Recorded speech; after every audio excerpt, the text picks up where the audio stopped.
সূর্য উঠছে, মাঠে কুয়াশা, পাখির ডাক। করিম মিয়া একটা পুরনো লুঙ্গি পরে হাতে কোদাল নিয়ে হাঁটছে আর বলছে, আহরে জীবন, সারাদিন খাটি, তবুও পেট ভরে খেতে পারি না। গরিবের কপাল কি এমনই হয়? ভাগ্য যেন মুখ ঘুরাইয়া রয়েছে আমার দিক থেকে। দুবেলা দুমুঠো খেতেও পারি না। বড় বাড়ি, মালিক সাহেব বসে আছে উঠানে। করিম আসে আর বলে, সালাম দিছি মালিক সাহেব, আজকে কোনো কাজ আছে নাকি? সারা রাত ঘুম হয়নি, মেয়ে পেটে ভাত চায়। যেই কাজই দেন কর্ম, শুধু একটু মাইনে পাইলে পেট ভরাইতে পারমু। কাজ তো আছেই, কিন্তু তুই তো গরিব মানুষ, তোর কাজ কি আর বেশি দামি? যা, বাড়ির পিছনে একটা গাছ পড়ে আছে, সেটা লাকড়ি বানিয়ে দে, তারপর যাবার সময় কিছু নিয়ে যাস। কিছুক্ষণ পর করিম কাজ শেষ করে আসে আর বড় সাহেব ঘর থেকে কিছু খাবার নিয়ে আসে। এই অল্প কয়টা ভাত? সাহেব, এত করে কি হবে?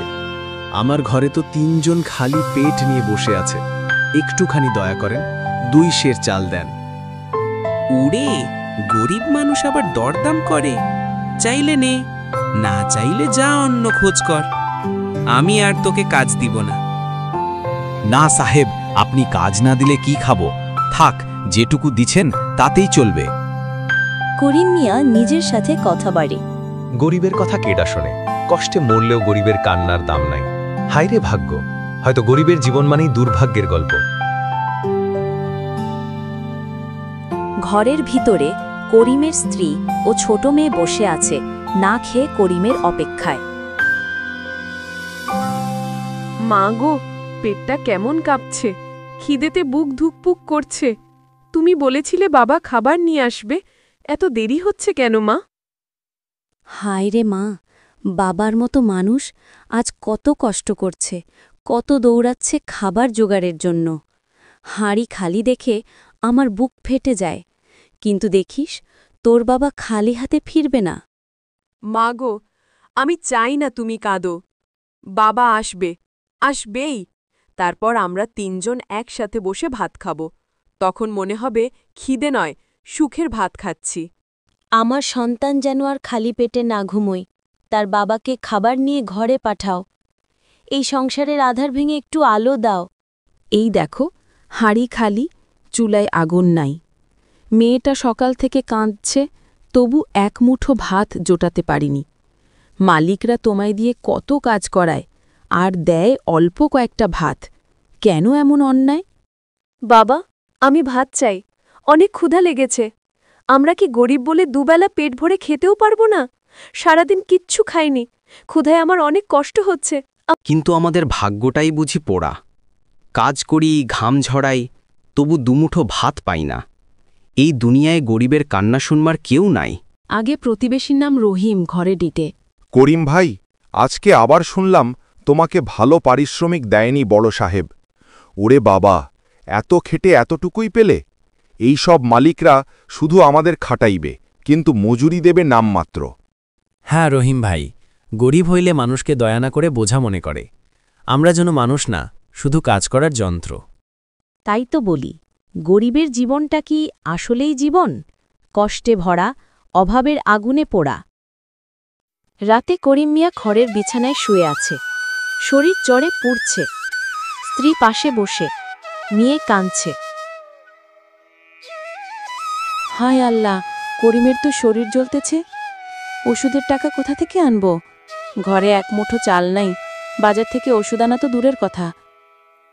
আব্বা, তুমি অসুস্থ হয়ে যেও না, আমি তোমাকে হারাতে চাই না। আমাদের তো তুমি ছাড়া আর কেউ নাই। মা, আমি জানি আমার শরীর আর সইবে না। কষ্ট করতে করতে শরীর ভেঙে গেছে। গরিবের জীবন জন্ম থেকে মৃত্যু পর্যন্ত কষ্টেই ভরা। স্ত্রী দৌড়ে মালিক সাহেবের বাড়িতে যায়। স্ত্রী কাঁদতে কাঁদতে, মালিক সাহেব, স্বামীটা জ্বরে ভুগতেছে, খুব কষ্ট হচ্ছে, দয়া করে কিছু টাকা বা ওষুধ দেন। কি বললি? আমি কি হাসপাতাল নাকি? গরিবের অসুখ সুখ আমার কি? যাও, অন্য কোথাও যাও। হায় রে ভাগ্য, গরিব হইয়া জন্মাইছি বলেই মানুষ গণি না। কিছু প্রতিবেশী জড়ো হয়, কিন্তু কেউ সাহায্য করে না। আমরা তো নিজেরাই অভাবে আছি, কেমনে সাহায্য করব? গরিবের কপালে দুঃখই লেখা থাকে ভাই। শুনেন সবাই, গরিবের ভাগ্য যদি এমনই হয়, তবে মানুষ কেন গরিব হয়? আমাদের কষ্ট, আমাদের কান্না কেউ বোঝে না। আমরা বাঁচলেও দুঃখ, মরলেও দুঃখ।